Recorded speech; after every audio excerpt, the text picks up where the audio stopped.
Hey there, it's Daphne from those Nerdy Girls, and I'm here to talk about iron. Do you have enough? Lots of people don't, especially people who menstruate. Low iron can cause iron deficiency anemia, but iron deficiency without anemia can also change how you feel and function. Iron deficiency is usually treated with oral iron supplements, but they don't work for everyone. Some people don't tolerate them, some can't absorb them well, and sometimes they just take too long.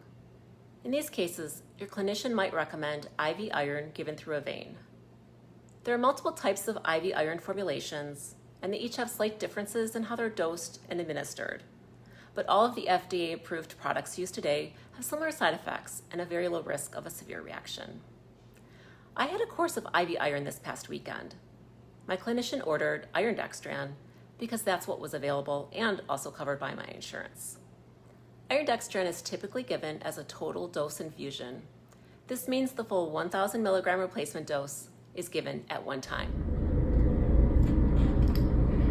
So I first had the test dose, and that was just a tiny bit of the 1,000 milligrams, and that is just to make sure that my body isn't going to react, because it's better to react just a tiny bit than the full dose.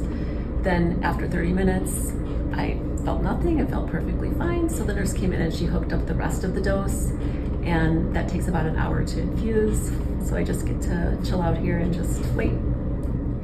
So what's really interesting about 1,000 milligrams of iron is 1,000 milligrams of iron is about the amount of iron that's required for pregnancy and childbirth. And what's interesting is I'm getting it in an hour. It would take me a really, really long time to get that from food, especially since I don't eat red meat. So my iron infusion is almost over, and I'm feeling really good and really grateful because the iron supplements weren't working. My iron levels weren't coming up, and I was starting to feel really tired.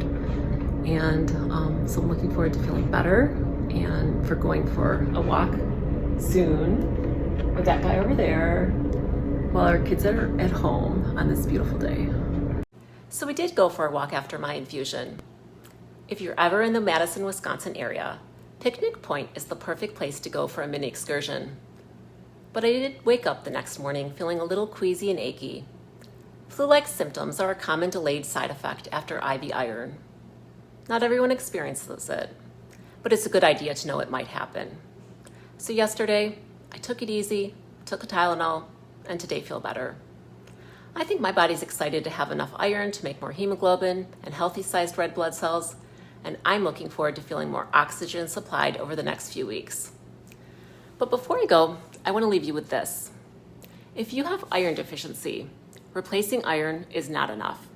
It's important to know why you have low iron, address what's causing your low iron, and have follow-up labs to check your iron stores.